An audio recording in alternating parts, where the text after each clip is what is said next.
NASA, the international Aeronautics and space administration. এটি হচ্ছে United স্টেটসের একটি ইন্ডিপেন্ডেন্ট এজেন্সি। আর এই নাসাই হচ্ছে এমন এক স্পেস এজেন্সি যা সর্বকাল থেকেই উন্নতি, চর্চা ও রিলায়েবিলিটির দিক থেকে ঊর্ধ্বে আছে। 21শে জুলাই 1969 এই দিনটি ছিল মানব সভ্যতার জন্য একটি অত্যন্ত ঐতিহাসিক ও স্মরণীয় দিন। কেননা সেই দিন মানব সভ্যতা প্রথমবারের মতো পৃথিবীর বাইরে অনেক দূরে গিয়ে চাঁদের মাটিতে পা রেখেছিল। নীল আর্মস্ট্রং ও বাজ অ্যান্ড্রিন এরাই ছিলেন সেই অ্যাস্ট্রোনট যারা চাঁদের মাটিতে প্রথমবারের মতো পা রেখেছিল। আর তাদের সাথে আরো একজন অ্যাস্ট্রোনট ছিলেন, তার নাম ছিল মাইকেল কলিন্স। তিনি সে সময় অ্যাপোলো 11 এর অরবিটে বসে চাঁদের পরিক্রমা করছিলেন।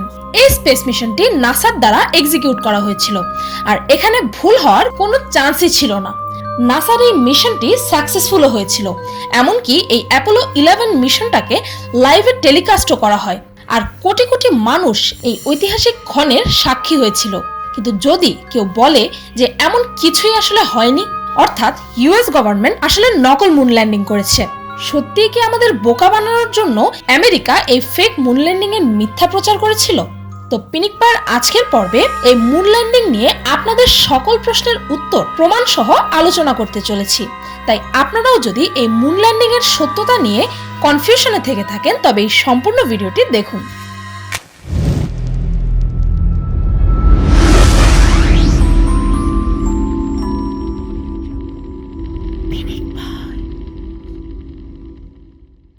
চাঁদের বেশ কিছু কনস্পিরেসি থিওরির মধ্যে প্রথমে যেটা নিয়ে কথা বলবো সেটা হচ্ছে চাঁদে আমেরিকার পতাকা কিভাবে নড়ছে। এই সিম্পল কথাটা আমরা সাধারণ মানুষের সবাই জানি যে চাঁদে কোনো বায়ুমণ্ডল নেই।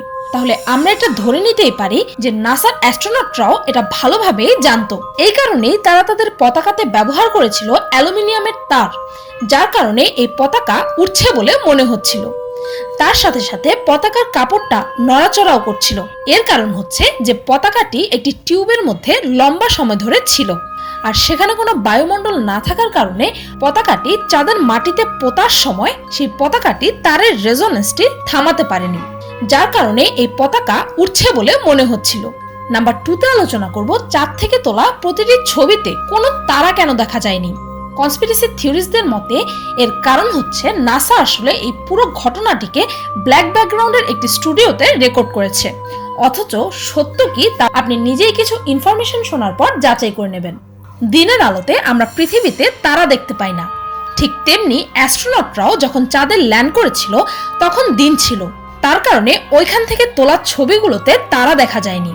তাছাড়াও চাঁদের বুকে সূর্যের আলো এতটাই প্রখর ছিল যে তারার চমক সূর্যের আলোর কাছে ফিকা ছিল, যার কারণে চাঁদ থেকে তোলা কোনো ছবি বা ভিডিওতে তারা দেখা যায়নি। তাছাড়াও সে সময়কার ক্যামেরার রেজলিউশন তেমন একটা ভালো ছিল না, যা আপনি এই সমস্ত ভিডিওর কোয়ালিটি দেখে বুঝতে পারছেন।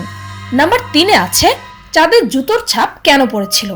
কনস্পিরেসি থিওরিস্টদের মতে চাঁদের এমন রুক্ষ সারফেসে জুতোর ছাপ কিভাবে পড়তে পারে, কেননা আমাদের এই পৃথিবীতে এমন জুতোর ছাপ তখনই পড়ে যখন আমরা ভেজা মাটিতে পা রাখি।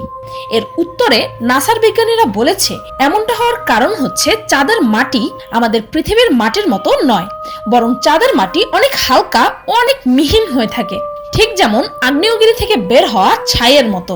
এর কারণেই এই মাটিতে পা রাখলে জুতোর ছাপ পড়ে যায়। নাম্বার 4-এ আছে শ্যাডো বা ছায়া। মুন ল্যান্ডিং এর কিছু পিকচারে এমন দেখা যায় যেন সেখানে উপস্থিত কিছু বস্তুর ছায়া এদিকে পড়েছে তো কিছু ছায়া অন্যদিকে পড়েছে, যার কারণ বলে মনে করা হয় সেই স্থানটিতে একের অধিক লাইট থাকা।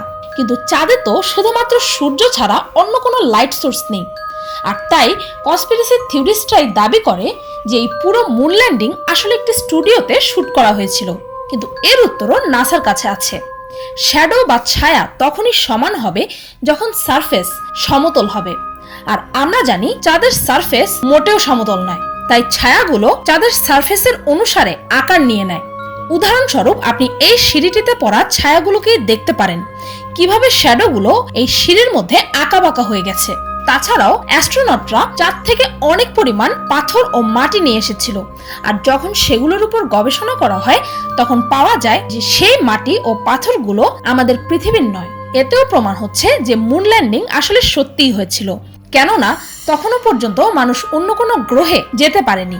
আর যারা যারা কমেন্ট সেকশনে এটা লিখবেন যে তাহলে 1969 পর নাসা কেন আর চাঁদে যায়নি, তবে বলতে হয় যে গুগলে সার্চ দিলেই আপনি এর উত্তরে পেয়ে যাবেন যে নাসা আসলে এই পর্যন্ত মোট 6 বার তাদের অ্যাস্ট্রোনটদের চাঁদে পাঠিয়েছে। কিন্তু প্রথমবারের ঘটনা নিয়ে এতটাই কন্ট্রোভার্সি তৈরি হয়েছিল যে চাঁদের বাকি অভিযানগুলো এতটা লাইমলাইটে আসতেই পারেনি। আর তার থেকেও বড় কথা হচ্ছে এই সমস্ত কিছু শুরু হয় 1957 সালে, যখন সোভিয়েত ইউনিয়ন ইতিহাসে প্রথমবার তাদের আর্টিফিশিয়াল স্যাটেলাইট স্পুটনিক 1 লঞ্চ করে স্পেস রেস শুরু করেছিল। তারপর 1961 সালে সোভিয়েত ইউনিয়ন ইউরি গ্যাগারিন নামে এক কসমোনটকে মহাশূন্যে পাঠিয়েছিল, আর তিনিই ছিলেন মহাশূন্যে যাওয়া প্রথম মানুষ। এখন এত কিছুর পর আমেরিকাও নিজেদের যোগ্যতা পৃথিবীর সামনে প্রমাণ করতে চেয়েছিল। তাছাড়াও নাসা প্রতিবার মুন ল্যান্ডিং এর সময় কিছু কিছু জিনিস চাঁদে ফেলে এসেছিল, যেমন অ্যাপোলো 11-এ নীল আর্মস্ট্রং ও বাজ অ্যালড্রিন তাদের কিছু জিনিস ও একটি রেট্রো রিফ্লেক্টর চাঁদে ফেলে এসেছিল, যার দ্বারা আমরা লেজারের ব্যবহার করে পৃথিবী থেকে চাঁদের অ্যাকুরেট ডিস্টেন্স মাপতে পারি। তাছাড়াও অ্যাপোলো লুনার সারফেস এক্সপেরিমেন্ট প্যাকেজও চাঁদে রেখে আসা হয়েছিল। এমনকি প্রতিটি অভিযানে আমেরিকার পতাকাও চাঁদের মাটিতে পোতা হয়েছিল, যেগুলো আজও সেখানেই আছে। 2009-এ নাসার একটি রোবোটিক স্পেসক্রাফট লুনার রেকগনাইজেস অরবিটারকে চাঁদে পাঠিয়েছিল চাঁদের ডিটেল ম্যাপিং করার জন্য, যার দ্বারা প্রতি অ্যাপোলো ল্যান্ডিং সাইটের পিকচার ক্যাপচারও করা হয়েছিল, যেখানে আজও ল্যান্ডার মডিউলস ও অ্যাস্ট্রোনটদের দ্বারা ফেলে আসা অন্যান্য বস্তুও দেখা গিয়েছিল।